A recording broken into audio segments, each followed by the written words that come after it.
iki elini kavuşturup divana durmuş, hüküm istemiş yeryüzüne, yeryüzü kadısına. Hüküm ki, haksız yere bir insanı öldüren, bütün insanlığı öldürmüş gibidir. Ve haksız yere bir insan öldürenin cezası ölüm. Ve fitne, arzı fesada verme daha büyük suç adam öldürmekten. Fitne bastırılıncaya kadar savaşın. Yeryüzünden fesat kalkıncaya kadar. Ey insanlık, ey insanlar, ey gündüzden daha gündüz, hakikatten daha hakikat, Müslümanlar. Zamanın Kudüs'ü, Kudüs'ün Zamanı adlı özel sahne gösterimine hoş geldiniz, şeref verdiniz.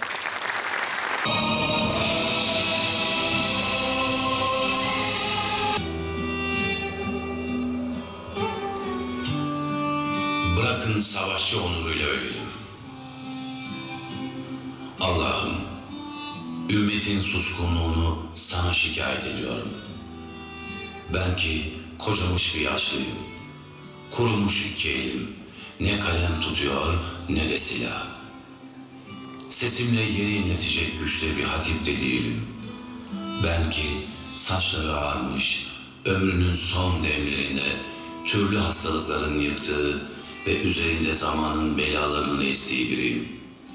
Ey Rabbimiz, gücümüzü topla, zaafımızı gider ve mümin kullarına yardım et. Kudüs ne masal ne de bir hikayedir. O yüzden bugün Devlet-i Aliye Osmanlı'nın son Kudüs sevdalılarından olan Abdülhamit Han Hazretleri'nin Kudüs için söylediği ve muhataplarının yüzüne bir şamar gibi çarpan son sözle başlayacağız. Ulu Hakan cümlelerini kurarken yadına Selahaddin düşmüştür. Ondan heybetli kurmuştur cümlelerini.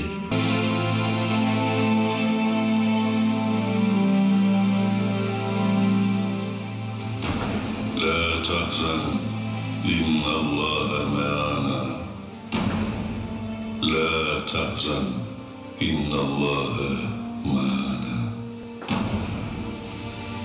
La tahzan, innallâhe me'ana.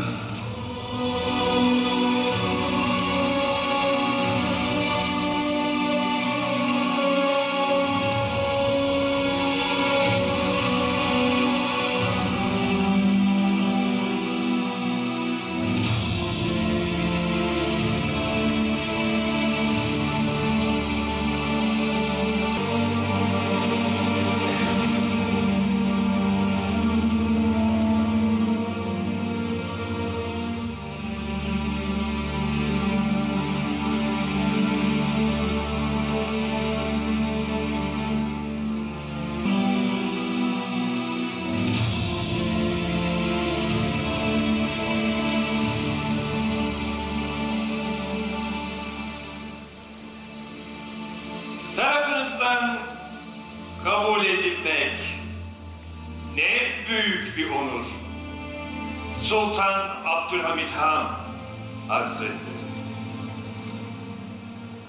Öncelikle devletinizin Yahudilere karşı göstermiş olduğu hoşgörü ve merhametten ötürü size şükranlarımı sunmak isterim. Bu kadar yolu bana şükranlarınızı sunmak için gelmiş olamazsınız Monsieur Hess. Sizi daha önce kabul etmeyeceğime dair defalarca uyarmama rağmen bu kadar ısrarcı olmanızı anlamak mümkün değil. Buraya neden geldiğimi tahmin ettiğinizi biliyorum. O yüzden konuya hemen gireceğim. Ceddinizin göstermiş olduğu âli cenaplığı sizin de esirgemeyeceğinizi ümit ediyorum.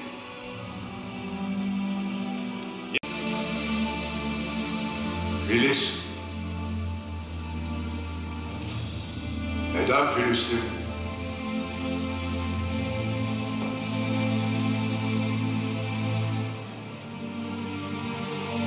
Filistin.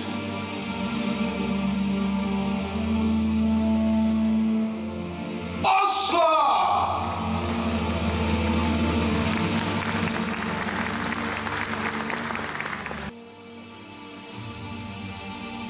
Filistin'i, Kudüs'ü bize verin.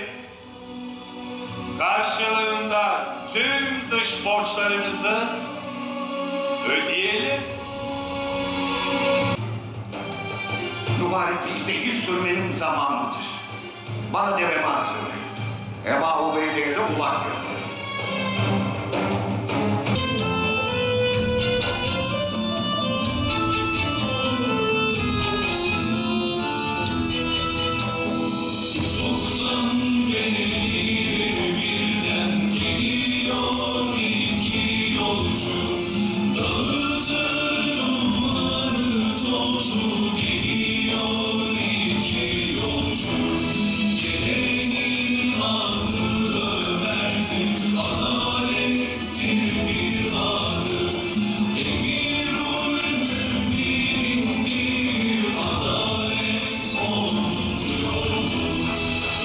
Hoş geldiniz Halife Hazretleri.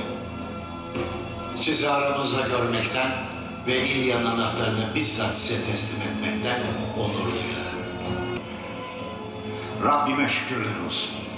Halife Hazretleri eğer yorgun değilse ve münasip görürlerse kilisemizi gezdirmek isterim.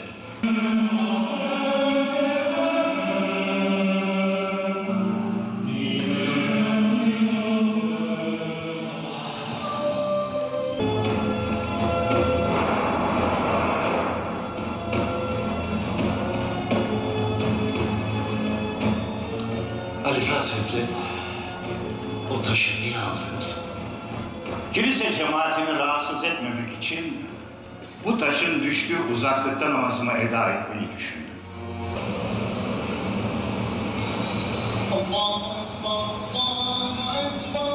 Allah, bundan sonra Kudüs'ün semalarından hiç ezanlar eksik olmasın inşallah.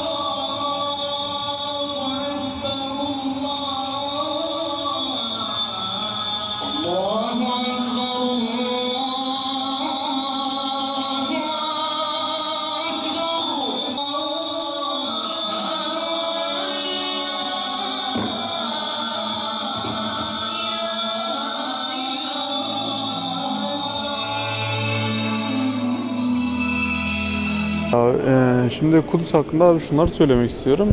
Abi orası tüm dinlerin mabedidir. Yani şöyle bir şey ama Müslümanlar için daha bir önemlidir. Çünkü Müslümanların haremidir. Namusudur, şerefidir orası. Bambaşka bir yerdir. Ama tüm dinlerin yaşanması gereken bir yerde şu an zulüm var. Allah herkese yardım etsin. Gösteri çok güzeldi, bayağı süperdi. Programı çok beğendim. Programı görsel efektleri, efendime söyleyeyim, aynı zamanda seslendirmeni, oyuncuları müthiş.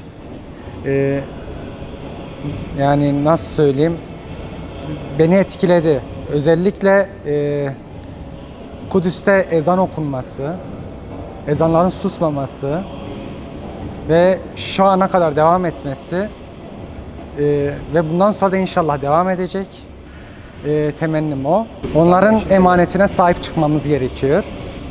Orada asla ve asla ezanların dinmesine müsaade etmemeliyiz.